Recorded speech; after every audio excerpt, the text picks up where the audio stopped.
Good afternoon class 7। आज हम Hindi grammar में समास पढ़ेंगे। परिभाषा: परस्पर संबंध रखने वाले।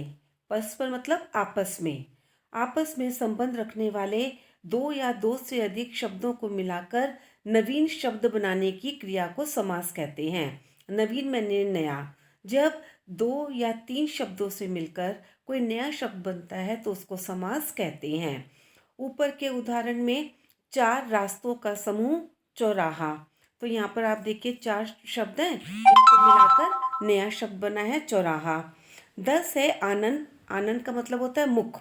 10 है आनन या मुख जिसके दशानन। तो 10 है आनन जिसके इन चारों शब्दों को मिलाकर नया शब्द क्या बना है आपका दशानन।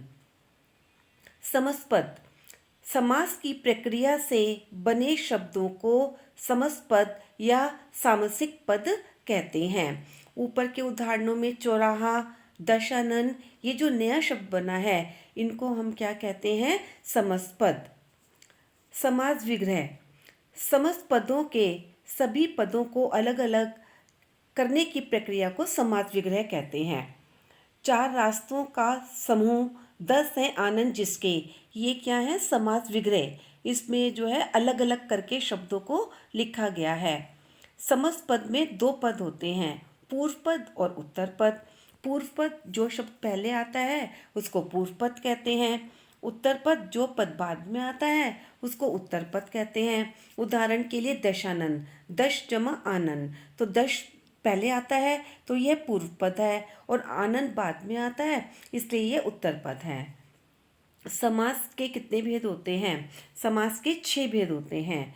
अवयवी भाव समास, तत्पुरुष समास, कर्मधारय समास, द्विगु समास, द्वंद्व समास और बहुव्रीहि समास। अवयवी भाव समास: जिस समास का प्रथम पद अव्यय हो और प्रधान भी हो और उसके योग से समस्त पद भी अव्यय बन जाए उसे अवयवी भाव समास कहते हैं। अवयवी भाव समास में शब्दों की आवृत्ति भी हो सकती है। तो सबसे पहले हमें इस परिभाषा में हमें अव्यय समझ में आना चाहिए कि अव्यय क्या होता है। आपको पता है अव्यय वे शब्द होते हैं जिनके रूप में परिवर्तन नहीं आता, जिन शब्दों से पहले अव्यय लग जाता है। और शब्दों की आवृत्ति से मतलब है जब एक जैसे शब्द दो बार आते हैं तो वहाँ पर हमेशा अवयवी भाव समास होता है। प्रतिदिन, प्रत्येक दिन, इसमें कौन सा उपसर्ग है? प्रति। आजीवन, जीवन भर, इसमें कौन सा उपसर्ग है? आ। यथाशक्ति, शक्ति के अनुसार, तो यथाशक्ति में कौन सा उपसर्ग है? यथा। निर्दोष, दोष सहित, तो निर्दोष में कौन सा आपका उपसर्ग है? नहीं। रातों रात, रात ही रात में, तो यहाँ देखिए एक ही एक जैसा शब्द दो बार आया है, रातों रात। आमरण, मरने तक, तो इसमें आ उपसर्ग आया है। दूसरा है तत्पुरुष समास। जिस समास में अंतिम पद प्रधान होता है उसे तत्पुरुष समास कहते हैं। तत्पुरुष समास में कारक चिन्हों का लोप हो जाता है। यश प्राप्त, यश को प्राप्त। अब जैसे इसमें जैसे आपको बताया अंतिम पद प्रधान होता है तो यश प्राप्त में अंतिम शब्द कौन सा है? प्राप्त।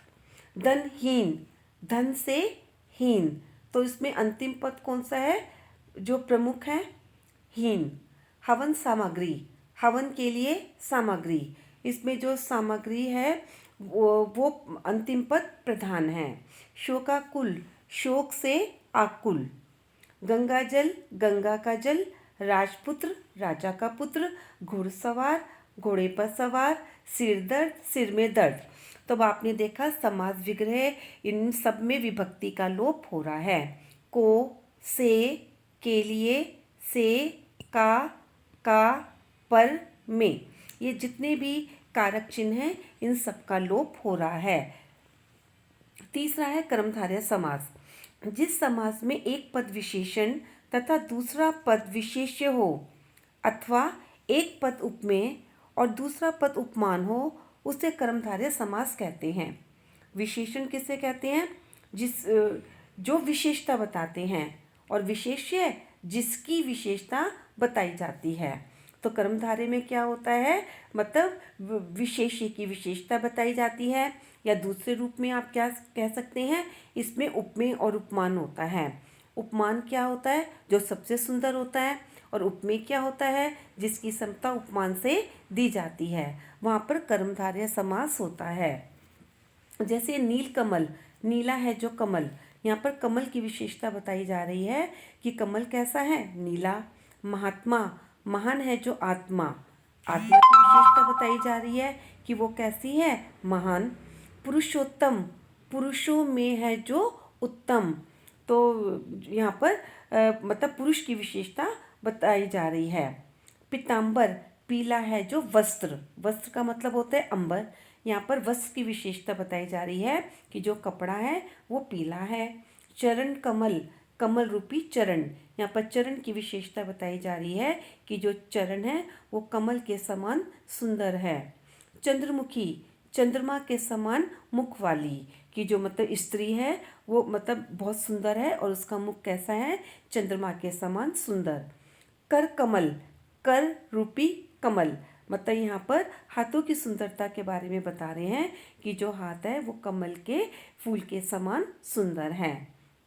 तो आज मैंने आपको समास की परिभाषा, समास के 3 भेद आपको जो है एक्सप्लेन करे हैं। तो बाकी के जो 3 भेद हैं वो मैं आपको नेक्स्ट वीडियो में जो है एक्सप्लेन करूँगी। तो आज के लिए बस इतना ही।